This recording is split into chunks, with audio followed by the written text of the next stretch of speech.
पिछले एपिसोड में Luo Fang ने क्यूशी रेस से लड़ते हुए चालाकी से नुओ लान शान को खत्म कर दिया और पिनेकल जनरल अंडाइन को इतनी बुरी तरह दबाया कि वो खुद ही फटकर मर गया।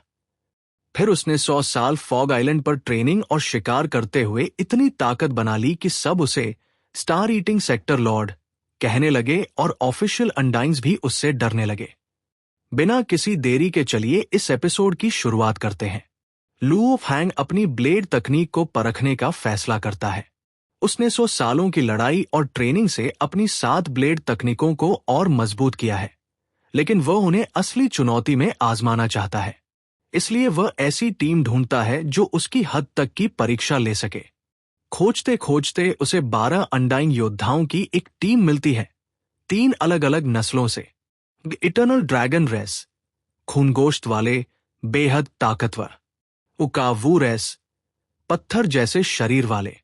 स्टारलाइट रेस, ऊर्जा जीवन, जिन्हें मारना बेहद मुश्किल होता है। ये सब बग क्लैन के साथ है। लुओ फैंग उनके पास पहुंचकर उनके ठिकाने को तहस नहस कर देता है। 12 अंडाइन उसे पहचानते ही डर और गुस्से से भर जाते हैं। स्टारलाइट रेस की एक महिला उससे कहती है कि वे लड़ाई नहीं चाहते, लेकिन लुओ फैंग सीधा कह देता है, मैं तुम्हें मारने आया हूं, भाग सकते हो तो भाग जाओ। ये सुनकर 12 अंडाइन भड़क उठते हैं और हमला कर देते हैं। लड़ाई की शुरुआत में वे लुओ फैंग पर सोल अटैक करते हैं, लेकिन उसका beast god howl Xi Luo Duo की 4 एब्सोल्यूट तकनीकों में से एक सारी आत्मा मलो को निष्क्रिय कर देता है। लुओ फैंग की बीस्ट गॉड हाउल तकनीक उसकी आत्मा को इतनी ताकतवर ढाल देती है कि 12 अंडाइन के सोल अटैक्स भी उसका कुछ नहीं बिगाड़ पाते। जैसे ही लड़ाई शुरू होती है, उनकी टक्कर से पहाड़ ढह जाते हैं और ऊर्जा की लहरें लाखों किलोमीटर दूर तक महसूस होती है। बाकी योद्धा दूर से देखते हैं और कहते हैं, कौन पागल होगा जो एक साथ 12 अंडाइन से भिड़े।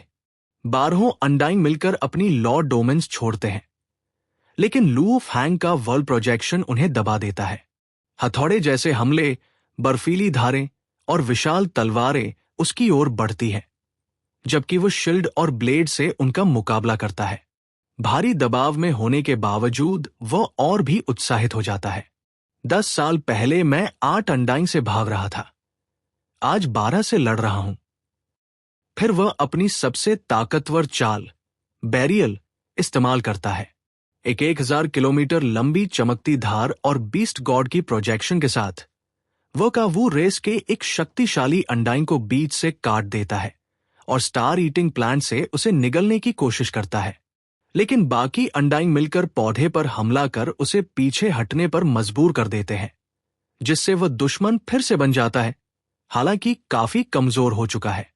तभी स्टारलाइट रेस की अंडाइन अपनी अंतिम और घातक चाल स्टारलाइट लाइफ थ्रेड छोड़ती है, एक पारदर्शी धागा जो किसी भी चीज को लपेटकर नष्ट कर सकता है। लुओ फैंग इसे रोकने के लिए स्टार ईटिंग प्लांट का इस्तेमाल करता है और साथ ही ब्लड रिवर एनर्जी और अपनी नई मूवमेंट तकनीक स्ट्राइक ट्रैवल को सक्रिय करता है।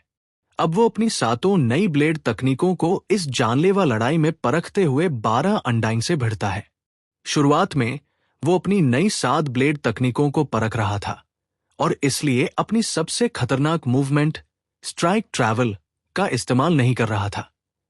इस वजह से ऐसा लग रहा था जैसे 12 अंडाइन उसे दबा रहे हैं, लेकिन जैसे ही उसने ब्लड रिवर एनर्जी और स्ट्राइक ट्रैवल को एक्टिव किया, उसकी चालें इतनी तेज और उलझाने वाली हो गई कि 12 अंडाइन बिखर गए और एक एक करके मार खाने लगे।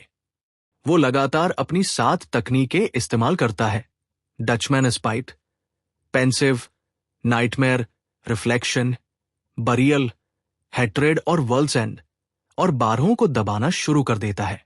सबसे पहले उसने एक कावू अंडाइन को काट डाला, फिर मौका पाकर 2 इटर्नल ड्रैगन अंडाइंस को भी स्टार ईटिंग प्लांट से निगल लिया। बाकी अंडाइन डरकर भागने लगे।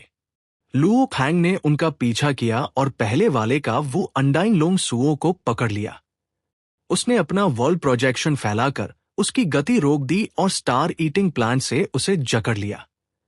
लोंग सुओ डर के मारे बोला, मुझे मत मारो, मेरा सीनियर बोल्डर। वो फॉग आइलैंड के 12 ऑफिशियल अनडाइंग में से एक है। लुओ फैंग हंसा और बोला, अच्छा है, तो तुझे मरना और जरूरी हो गया। एक ही वार में उसने उसे खत्म कर दिया और स्टार ईटिंग प्लांट ने उसकी बॉडी निगल ली।